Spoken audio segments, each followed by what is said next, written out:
Iyyoob waan gurguddaa sadii dhabeen ijoollee isaa ijoollee meeqa shanii dhiira meeqaaf durba meeqa achuma nuun irraanfatana umurii biyya lafaarra jiraatan dhiira meeqaaf durba meeqa dhiira 7 shamarran 3 al tokkicha guyyaa tokkotti dhabe isinin daaqoon tokko leetu si jalaa duute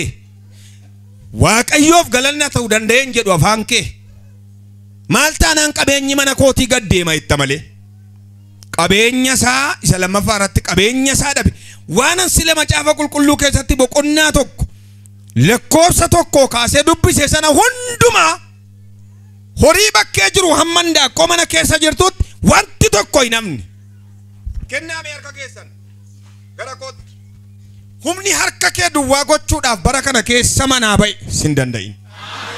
lakkii fudhuun harka waanan jedheefan qaba harka kee achi as qabi